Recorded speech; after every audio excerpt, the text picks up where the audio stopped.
Jornal da Manhã. Entrevista. Muito bem, nós recebemos em nossos estúdios, neste dia 2 de janeiro de 2023, às 8h21 minutos, a vereadora Yara Bernardi. A vereadora Yara é aquela que detém a primeira ficha, de petista número 1 em Sorocaba. Foi deputada federal por 3 mandatos, foi representante do MEC também no estado de São Paulo. Portanto, tem uma atuação, é uma aliada do presidente Lula desde sempre. E a gente teve inúmeras visões dos repórteres do Sistema Jovens Pansat, de Brasília, da posse, dos detalhes, mas é diferente quando a gente fala com alguém da nossa cidade, que teve 3 mandatos, conhece os corredores de Brasília, as entranhas do poder, que é a vereadora Yara Bernardi. Qual é que foi o sentimento ontem, vereadora, de ver a posse do Lula pela 3ª vez? Só Getúlio Vargas dirigiu o país por 3 vezes, mesmo sendo uma deles como ditador no Estado Novo em 37, né? O Lula ganhou efetivamente nas urnas 3 eleições. Reside aí uma diferença grande demais, mas em tempo, né, de governo, só os dois alcançaram essa, e democraticamente só o presidente Lula. Qual é a sua visão de tudo o que aconteceu no dia de ontem? Remonta um passado? Qual é o filme que a senhora vê na mente? Bom dia, Kiko. Bom dia, Lana. Bom dia a todos os ouvintes da Ipanema Jovem Pan. Ainda emocionada, viu? Falando aqui, eu já voltei a me emocionar de novo, porque tem horas aqui, tem horários, assim, momentos ali da posse que a gente chorou junto, né? Porque foi extremamente emocionante, impecável, até o fato daquela representação do Brasil ter entregue a faixa ao presidente Lula, que ele foi o grande momento alto, né, daquela cerimônia toda. E eu ficava em casa com a família, né? Sobrinhos, minha irmã, netos, sobrinhos, Ismael, irmãos. E às vezes as pessoas não entendiam, assim, não, é por aqui, o cerimonial. Quem é aquela? Aquela cerimonialista, ela que manda em tudo. Então tinha que ficar explicando. Quem era quem ali no isso, vídeo, exatamente. Né? E o que senhora, a relação, o presidente Lula é muito cordial e um grande negociador, né? Ele, desde os sindicatos metalúrgicos em São Paulo, ele sempre foi uma figura que tem resistência, estratégia para negociar, para montar, para vencer. Não fosse tudo isso, não teria sido eleito. Isso até para aqueles que votaram e aqueles para quem não votaram, porque hoje ele é presidente de todos. Eu conheço o presidente Lula aqui de Sorocaba, quando os companheiros de metalúrgicos de São Bernardo vieram trabalhar na zona industrial de Sorocaba, porque eles eram perseguidos lá. Tinha uma lista de pessoas que não teriam mais emprego, não seriam mais contratados. Inclusive da diretoria do sindicato, quando veio Bolinha para cá. Companheiro Bolinha. Aliás, o presidente Lula veio ao enterro dele aqui no Brasil enquanto presidente. Era amigo-irmão, né? Amigo-irmão do Bolinha. Era para ser o presidente do sindicato lá, mas ele veio para cá. Aqui ajudaram, inclusive, a retomada dos sindicatos para os trabalhadores, porque todos sob intervenção, ditadura militar. Então, conheço Lula daquela época aqui. O que mudou de lá para cá? Experiência, maturidade? Como é que a senhora vai vendo esse contorno que ele faz? Sim, ele era um teve que aumentar o sindicalista. número de ministérios para poder ter maioria. Sem o Congresso não se vota. A Carta de 88, a Constituição de 88, ela tornou o país quase que parlamentarista, né? Então, sem a Câmara, a baixa é alta nesse sistema bicameral. Do que eu conheci do presidente Lula, que era um sindicalista e tratava da questão dos metalúrgicos, dos salários, das garantias dos trabalhadores, até hoje, inclusive os 2 anos, eu vi essa diferença, sabe? Os 2 anos de prisão do presidente Lula, que ele leu, ele estudou, ele pensou, e ele falando de temas que antes ele não tratava com naturalidade, entendeu? Ele leu muito, inclusive, a questão da formação do povo brasileiro. Ele não falava quase do racismo. Nós tínhamos instrumentos, estrutural, nós tínhamos instrumentos, nós tínhamos secretarias especiais para tratar da questão do racismo, políticas de combate ao racismo, a questão de gênero, não eram questões que o Lula tratava naturalmente. E hoje ele trata. E fala, e as políticas serão implantadas nessa área. Talvez ele tenha perdido muitos votos nos evangélicos, em função, inclusive, da discussão de determinados temas. Mas é um tema, né? que tem que ser tratado, de qualquer maneira. A formação do povo brasileiro é racista. Nós viemos disso. Isso nunca foi, de fato, combatido de forma muito concreta, com políticas públicas, com lei, com cadeia para quem comete atos de racismo. Eu penso que nesses 2 anos de prisão, o Lula teve muito tempo de pensar, de estudar, de ler, porque ele era uma pessoa com uma formação fantástica, de mundo, de tudo.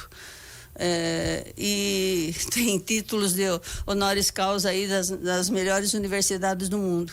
Mas hoje eu vi esta mudança, percebi, de tratar de temas que ele não tratava com naturalidade, embora as políticas estivessem sendo implantadas no seu governo, como a questão do combate ao racismo, como a questão das políticas de gênero, a questão da mulher, dos deficientes, são tratadas hoje com ele com muito maior naturalidade. O que a senhora analisa deste Congresso que aí está? Olhando o nível de negociações, alguns membros desse Congresso são seus colegas de Câmara, né? Outros também estavam no seu período enquanto senadores, são figuras carimbadas da República e grande parte deles estão em todos os governos. Né? E não é diferente para poder governar, né? Eu conheci lá na década de 90 no Congresso Nacional. Você falar de Renan Calheiro, você falar de Jader Barbalho, você só aí... Famílias, agora famílias, o filho, sobrenomes que a gente conhece na política, estão na Câmara dos Deputados e também fora dela, né? Ou seja, no Senado, não fora dela, mas no Senado. Você veja essa sensibilidade, a negociação que teve que haver para que o Congresso votasse os R$600, a continuidade do Bolsa Família, antes Auxílio Brasil, agora Bolsa Família, Auxílio Brasil volta a ser Bolsa Família. A negociação intensa que teve que haver com o Congresso, que o Lula, seus ministros e todos foram lá negociar. Parece até a sensação que a gente tem é que ele assumiu antes, né? Ele e seus ministros já estavam governando o Brasil, já estavam governando, porque uma ausência total de poder. Você veja como seria a tragédia cortando R$600 agora. Porque no orçamento do governo Bolsonaro não existia isso. Tinha 400 para esse ano, né? Mas não tinha 600. Não tinha, absolutamente, isso não estava no orçamento. Quanta coisa que foi anunciada, tanto pelo presidente Lula como o candidato Bolsonaro, o presidente Bolsonaro, não estavam no orçamento. As continuidades dessas políticas, a tragédia que seria para o Brasil. E o Lula focou isso. Primeiro, nós vamos combater a fome. Como é que você pode ter um país que já foi a 6ª economia do mundo e a gente volta para o mapa da fome? Isso é inadmissível. O primeiro momento que o presidente Lula focou sempre em todos os discursos dele era o combate à fome e à miséria. Como é que a senhora observa, né? A gente ontem assistindo a posse, os personagens que lá estavam, né? Existe sempre um acomodar de coisas. Como é que a senhora acredita que esse mês, qual é a importância desse mês, visto que novos deputados e novos senadores, né? O mandato não coincide com o do presidente. Ele coincide, porém, com um mês de atraso. Fevereiro, nós teremos, dia 1º de fevereiro, a posse dos novos deputados e novos senadores. O que a senhora espera dessas casas de lei a partir de fevereiro? Como você disse, essa acomodação já existiu. Eu assisti o discurso de muitos governadores que tomaram posse agora, todos eles querem parceria com o governo federal, inclusive o governador Tarcísio, que foi muito bem tratado pelos os futuros ministros, os ministros empossados ontem. Os governadores querem uma parceria com o governo federal, porque políticas públicas seríssimas serão retomadas. A retomada do programa Minha Casa Minha Vida para as famílias de baixa renda. Só em Sorocaba, Kiko, nesse período, nós tivemos mais de 40 núcleos de favelas, de ocupações irregulares de pessoas que não conseguem mais pagar o aluguel, pessoas que estão vivendo de auxílio de cesta básica. Então, essa questão do combate à fome, voltarem os programas nacionais que geram emprego. Se a gente falar aqui isso que acontece em Sorocaba, imagine num Brasil. Eu vejo em Sorocaba. Então, nós temos aqui, imagine fora daqui, ainda aqui é uma cidade rica, há uma assistência forte. Agora, imagina fora daqui, quantas pessoas nesse grande Brasil, nesse imenso Brasil, não estão na linha de fome, né? Por isso que o foco do governo Lula agora e seus ministros é a união e reconstrução nacional. Esse dossiê que veio do governo de transição, que muitas vezes eu eu falava com pessoas que estavam trabalhando na transição, não pode divulgar isso, não pode divulgar ainda. É tragédia.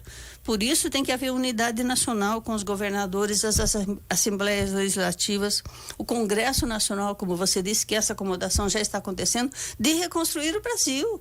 Não vai ser no primeiro ano fácil, não, absolutamente. Por isso que a questão do combate à fome seria o essencial.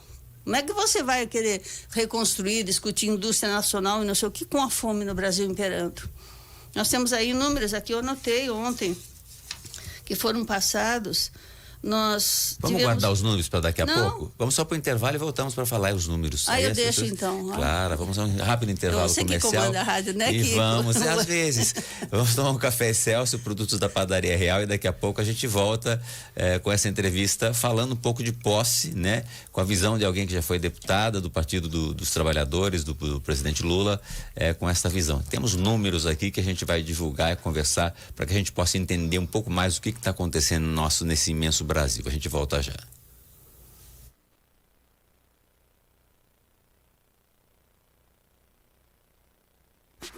Já ouviu falar da Trelibras? Somos uma empresa especializada na fabricação de treliças e malhas, atuando há mais de 10 anos em Sorocaba. Garantimos o melhor preço. Atendemos toda a região. Venha nos conhecer. Peça seu orçamento. WhatsApp 15 3222 2908. 3222 2908. Trelibras, da nossa empresa para a sua casa.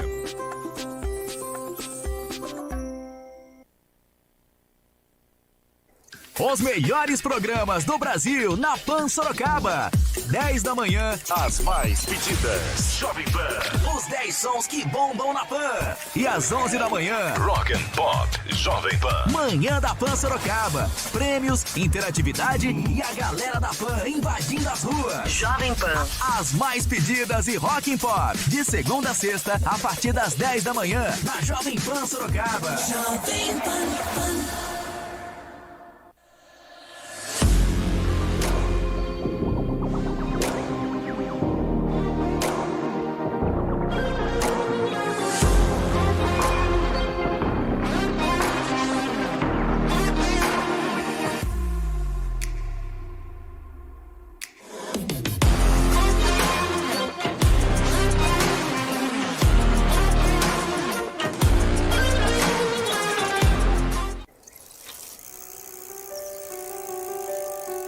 Na vida, a gente corre muito, pedala, se equilibra e às vezes cai.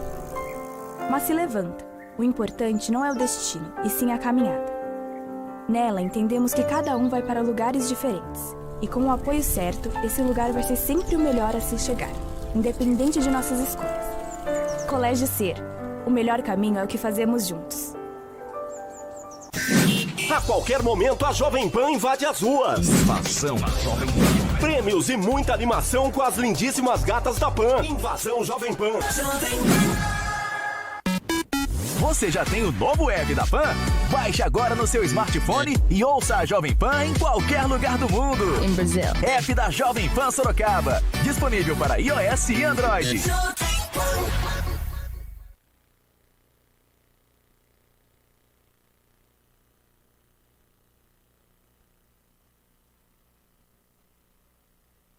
Sentido da vida.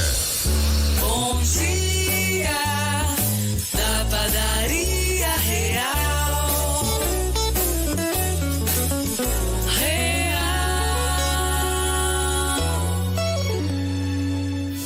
O Condomínio Lotus conecta você com o que há de melhor. Ambientes amplos e confortáveis para receber seus amigos ou familiares. Perfeito para você que busca qualidade de vida e bem-estar. Aqui, sua família tem sempre o melhor, com segurança e conectividade, integrada em um condomínio inteligente. Viva no Condomínio Lotus Vila Flora. Conecte-se com o melhor em lotus.vilafloraresidencial.com.br.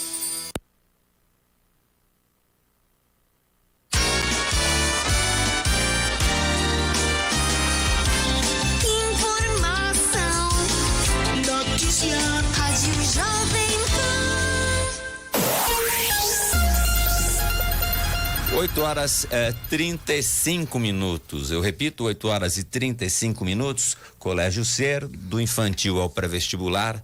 Fazemos o melhor caminho, é o caminho que fazemos juntos. E esta meia hora do Jornal da Jovem Pan Sorocaba tem oferecimento de Granville Reserva Atlântica.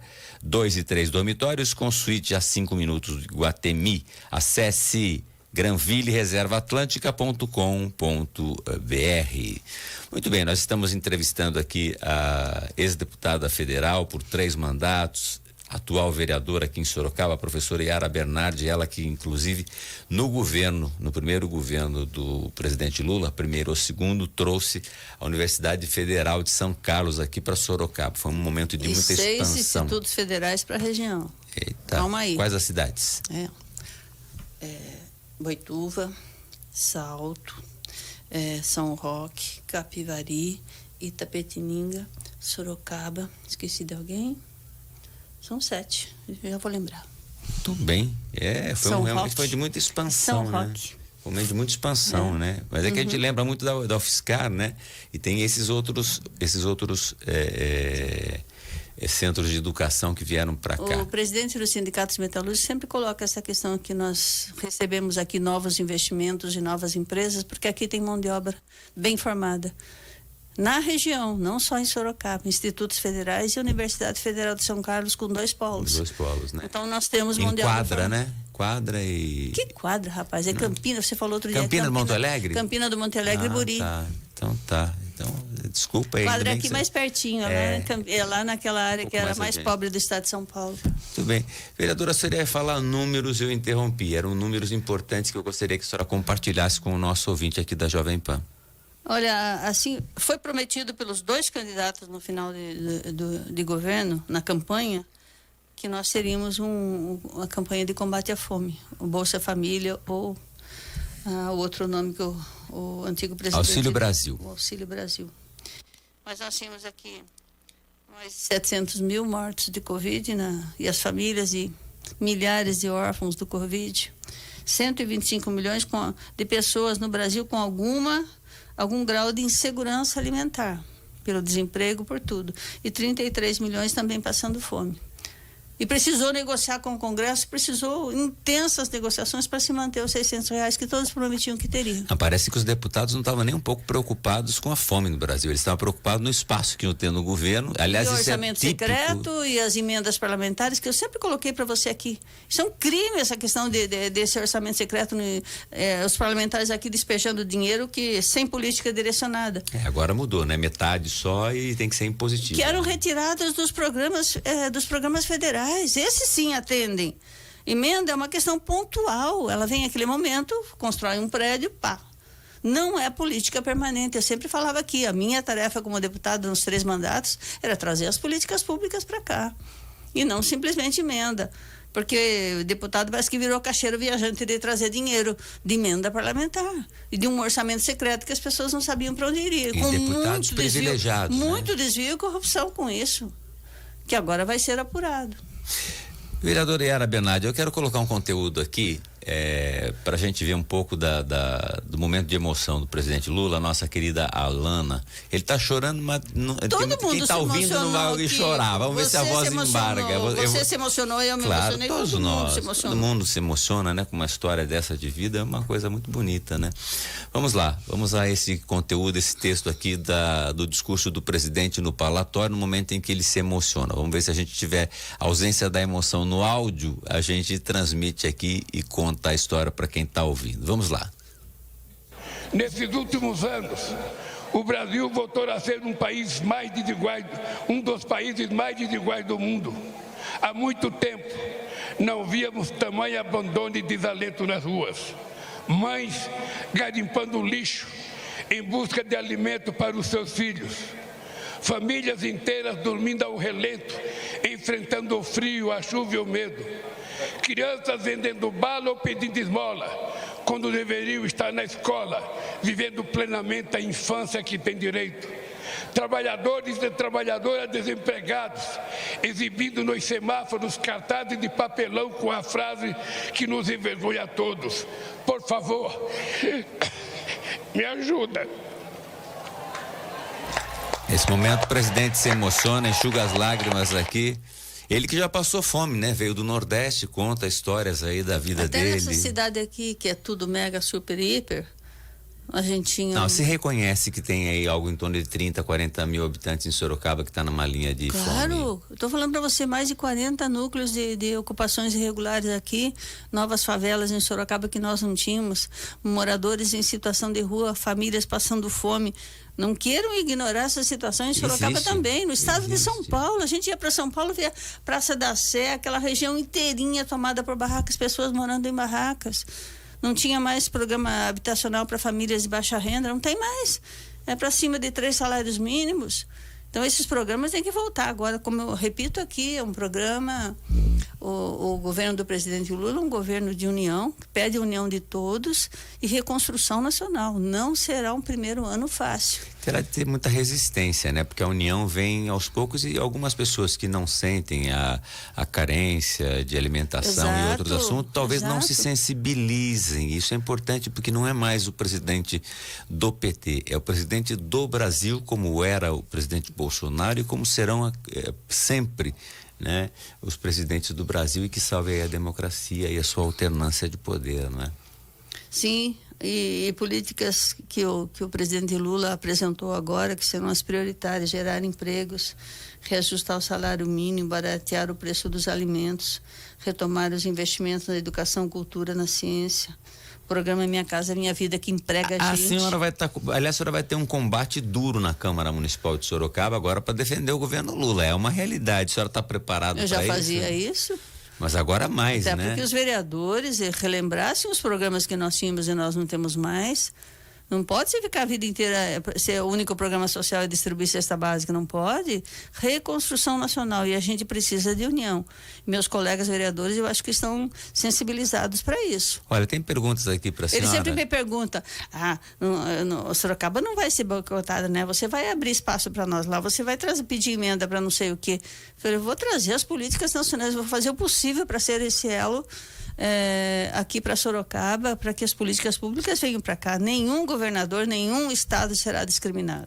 Olha, alguém fazendo uma pergunta para a senhora, vereadora, é o seguinte: vereadora, bom, feliz 2023. Posso lhe fazer uma pergunta? A senhora não acha que a fome tem muito a ver com ficar em casa, a economia a gente vê depois? Claro que não.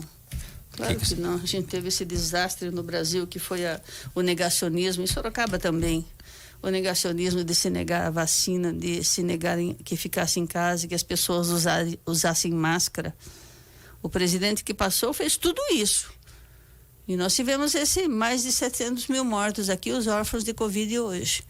Então, esse negacionismo, a falta de vacinas, a negação do uso da máscara, de que se ficasse em casa, a falta de ajuda imediata àquelas famílias e aos comerciantes e empresários que não tinham como se manter, isso foi um desastre para o Brasil. Como é que a senhora, como parlamentar, vê que a política pública pode chegar à ponta? Porque às vezes você começa um programa, ele está em Brasília, até que ele ganhe capilaridade, que ele ganhe raízes para chegar nos municípios do país, ele pode demorar.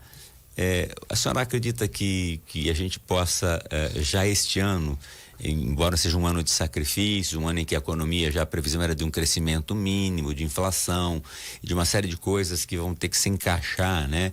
A prorrogação dos impostos agora para os combustíveis, ele está prorrogado por 60 dias, mas tem coisas que foram dadas e feitas por causa do processo eleitoral. Isso tem um custo enorme na arrecadação brasileira, mas na medida em que você volta o imposto, também você sobe a inflação. É difícil, é um ano muito complexo. Como é que a senhora vê as perspectivas desse ano? Você pergunta a política pública chegar aqui, por exemplo. Eu trabalhei no Ministério da Educação. Muitas coisas dependem dos prefeitos. A educação básica está na mão das prefeituras. Que a construção da creche reserve o terreno. Eu tive uma dificuldade enorme para trazer o programa para a infância para Sorocaba.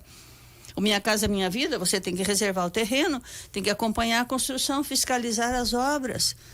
São coisas que vem o recurso, mas a prefeitura é que coordena. O Bolsa Família, o cadastro é feito na cidade. Tem que fazer a busca ativa daqueles miseráveis. Muitas vezes você tem muito menos ajuda financeira porque não foi atrás daqueles que precisam. Não alcançou, né? E aí você envolve a sociedade civil as entidades, as igrejas, todo mundo atrás dessas famílias que estão aí por aí, nas periferias, abandonadas. Que às vezes nem sabe que tem direito. Não sabe que tem programas. A gente vê isso na nossa cidade. É no CAPES que as pessoas fazem o CAD único. Na Secretaria em Sorocaba, na Secretaria de Ação Social, que é a Cidadania, que tem que fazer o cadastro, mas você tem que ir à busca ativa atrás dessa família. Sorocaba, em alguns momentos, recebeu muito menos recurso do que mereceria. A senhora vai cobrar isso do governo municipal? Claro! Tem que ir atrás, fazer busca ativa das famílias, esses que estão nas favelas hoje, nas ocupações irregulares.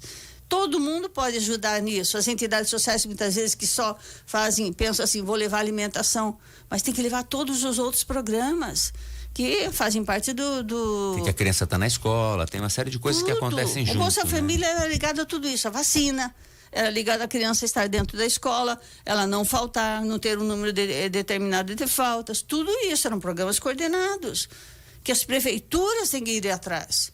Então, muitas vezes as prefeituras não sabem, não conseguem ou não vão atrás dos recursos federais que estão à disposição na cidade. Isso a gente via muito.